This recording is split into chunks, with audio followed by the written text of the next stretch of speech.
Assalamualaikum warahmatullahi wabarakatuh.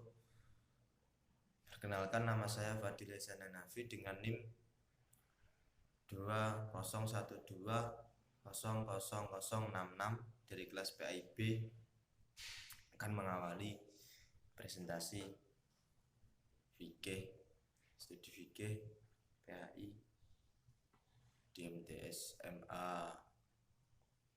Untuk yang pertama, langsung saja di sini saya akan membahas fikih dan perkembangannya.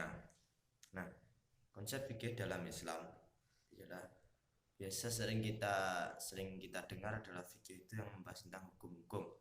Memang ilmu fikih adalah mengendaki akal atau pemikiran yang mendalam, mengupas tuntas persoalan-persoalan manusia demi memunculkan sebuah hukum-hukum. Nah, dengan demikian, ruang lingkup fikih bisa diartikan ini ruang lingkup yang sangat menyeluruh, yaitu ruang lingkup fikih ialah seluruh aspek kehidupan manusia. Nah, fikih hari ini sudah berkembang pesat dari periode ke periode, itu juga mengenai berkembangnya.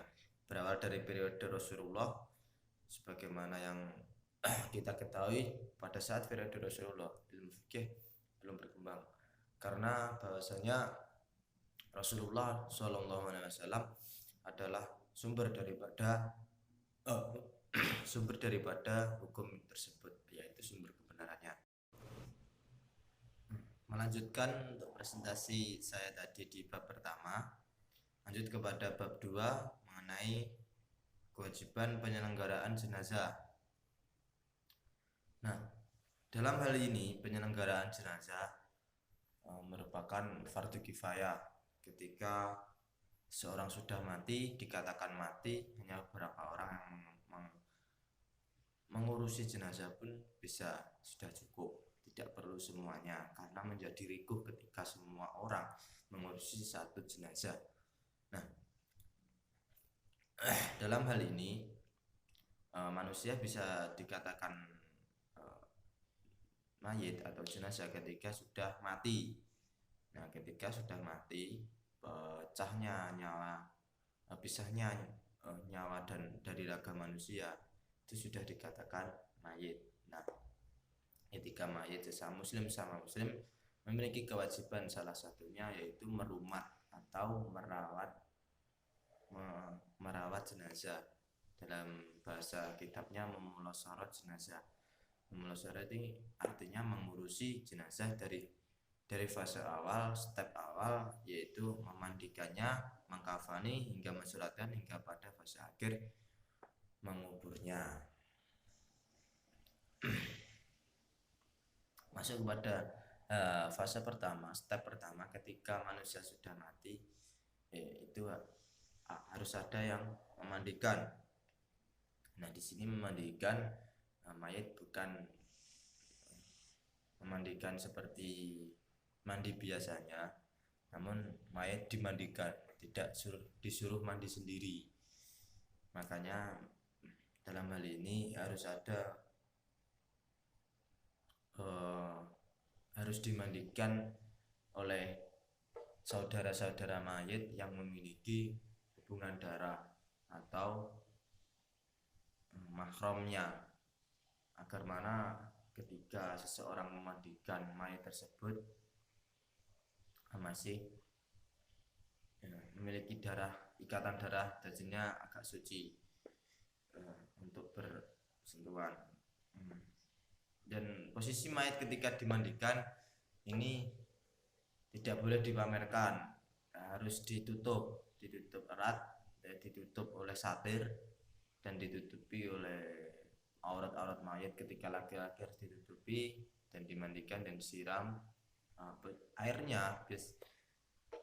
Ulama-ulama salaf dulu ketika memandikan mayat, airnya dicampurkan dengan di hadis pun ada dicampurkan dengan daun bidara. Kalau di sini nggak ada, biasanya dicampur daun kelor airnya agar menghilangkan bau-bau busuk, menghilangkan keringat dari mayat tersebut.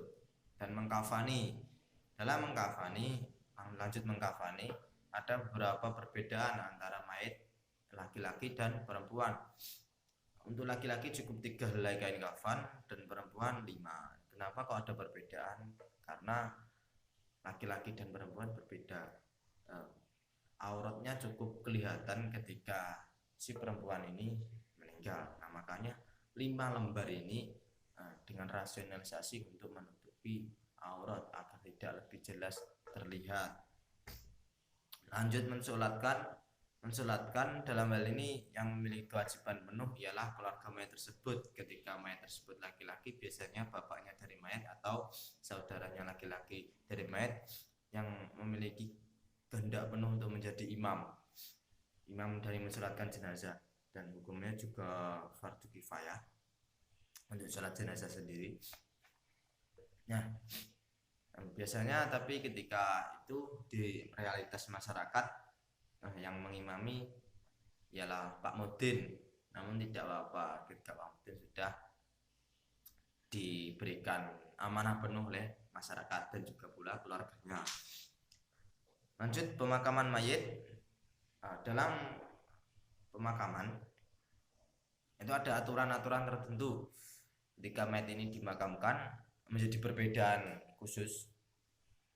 Kita makhluk Tuhan, ya, walaupun hewan yang berakal, namun pemakamannya ya sedemikian rupanya pemakaman untuk manusia. Dalam dan di hadapan kiblat, disentuhkan tanah, nah itu pemakaman manusia. Biar tidak di dalam itu, biar tidak diindus oleh hewan buas ketika bau busuk manusia sudah menguap. Nah, dia ada di ujur ning alor, biasanya aja diadem ning ulon sekaya wong salat. Nah, itu secara filosofi pun dari tanah kembali ke tanah, dan dari sini akan dibangkitkan. Ya, begitulah filosofinya manusia ini dikuburkan ke tanah. Nah, ada kurang lebihnya, yaitu untuk pemaparan mengenai proses kewajiban penyelenggaraan jenazah. Cukup sekian, ada kurang lebihnya saya mohon maaf. Wallahul muwaffiq ila aqwamit thoriq. Wassalamualaikum warahmatullahi wabarakatuh. Baik, saya akan melanjutkan presentasi dari rekan saya. Perkenalkan, saya Dewi Fatimah dengan NIM 2012000047. Pada poin yang pertama yang akan saya jelaskan yaitu materi mengenai zakat. Dimulai dari pengertian zakat. Zakat adalah sejumlah harta tertentu yang diambil dan wajib diserahkan kepada golongan tertentu. Macam-macam zakat ada 2, diantaranya yaitu zakat fitrah dan zakat mal. Syarat harta yang wajib dikeluarkan zakatnya yakni harta tersebut halal, milik penuh, mencapai nisab, 1 tahun kepemilikan, sudah terpenuhi kebutuhan pokok, dan harta berpotensi untuk dikembangkan. Harta benda yang wajib dizakati yakni emas dan perak, binatang ternak, tumbuh-tumbuhan, penghasilan, unggas, serta barang temuan atau rikas. 8 golongan penerima zakat yakni fakir, miskin, amil, mu'allaf, budak, gharim, fisabilillah, dan ibnu sabil. Untuk poin selanjutnya yaitu penjelasan mengenai haji dan umroh. Haji adalah mengunjungi Ka'bah untuk beribadah yang meliputi tawaf, sa'i, wukuf, dan ibadah lainnya untuk memenuhi perintah Allah Subhanahu wa Ta'ala. Hukum haji yakni fardu ain bagi setiap orang yang mampu. Syarat-syarat wajib haji diantaranya yaitu Islam, berakal, balik, merdeka, kuasa, atau mampu. Sedangkan rukun haji yakni ihram, wukuf, tawaf, sa'i, tahallul, dan tertib. Wajib haji diantaranya yakni ihram sesuai miqat, bermalam di Musdalifah, mabit di Mina, melontar jumrah Aqobah, jumrah ula, wusta Aqobah, menjauhi muharamat ihram, dan tawaf wada. Miqat haji ada 2, yakni miqat zaman yang berkaitan dengan waktu dan miqat makani yang berkaitan dengan tempat ihram. muharamat haji diantaranya yaitu bersenggama, berburu dan membunuh binatang, memakai pakaian berjahit dan menggunakan sepatu bagi laki-laki, memakai cadar dan sarung tangan bagi wanita, memakai wangi-wangian, menutup kepala bagi laki-laki, melangsungkan akad nikah, dan memotong rambut serta kuku. Sunnah itu membaca talbiyah, melaksanakan tawaf kudum, membaca sholawat dan doa sesudah talbiyah. Tata cara ibadah haji yang pertama yaitu ihram. Selanjutnya wukuf di Arafah, mabit di Musdalifah, melempar jumroh pada tanggal 10 Dzulhijjah, tawaf ifadah, sa'i dan tahalul. Macam-macam manasik haji ada 3, yakni haji ifrad, haji tamattu, dan haji qiran. Untuk yang selanjutnya yaitu penjelasan mengenai umrah. Umrah adalah ziarah ke Ka'bah, tawaf, sa'i, dan memotong rambut. Syarat-syarat umrah sama dengan syarat-syarat haji, sedangkan rukun umrah yakni ihram, tawaf, sa'i, dan mencukur rambut. Wajib umrah ada 2, yaitu ihram dari mikot dan menjauhi muharamat umrah. Untuk penjelasan selanjutnya akan dilanjutkan oleh rekan saya. Selanjutnya adalah bab 5, kurban dan akikah. Pengertian kurban adalah hewan yang disembelih dengan niat beribadah untuk mendekatkan diri kepada Allah Subhanahu wa taala dengan syarat-syarat dan waktu tertentu. Hukum berkurban yakni sunnah muakkad.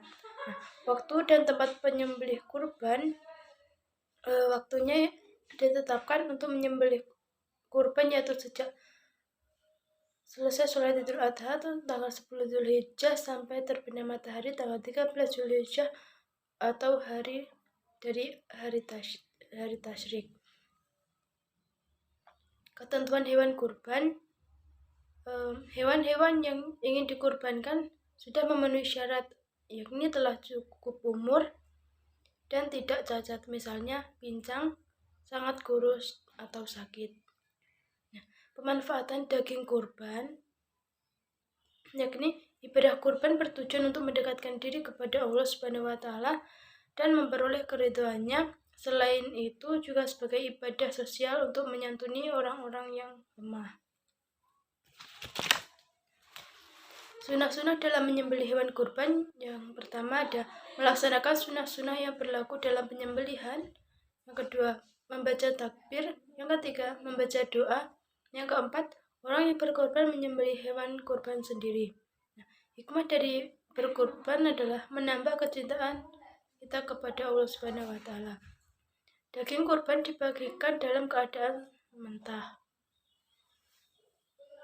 Yang selanjutnya ada akikah. Akikah merupakan binatang yang disembelih pada saat hari ke-7 atau kelipatan 7 dari kelahiran bayi yang disertai dengan mencukur rambut dan memberi nama pada anaknya yang baru dilahirkan. Hukum melaksanakan akikah ini adalah sunnah bagi orang tua atau orang yang mempunyai kewajiban menanggung nafkah hidup si anak tersebut. Jenis dan syarat hewan akikah yakni untuk anak laki-laki, hewan yang disembelih atau kambing yang disembelih adalah 2 ekor, dan untuk anak perempuan yakni 1 ekor. Daging akikah dibagikan dalam keadaan sudah matang atau sudah dimasak. Waktu penyembelihan hewan akikah ini dilaksanakan pada hari ke-7. Kalau sudah kelewat hari ke-7 bisa dilaksanakan pada hari ke-14. Jika hari ke-14 sudah terlewatkan maka bisa dilaksanakan pada hari ke-21 anak tersebut. Hikmah melakukan akikah yakni menjadi suatu wujud atau rasa syukur kepada Allah Subhanahu wa taala atas segala rahmat dan karunia yang telah diberikan kepada kita. Cukup sekian presentasi dari kami, kurang lebihnya kami mohon maaf yang sebesar-besarnya. Akhirnya wassalamualaikum warahmatullahi wabarakatuh.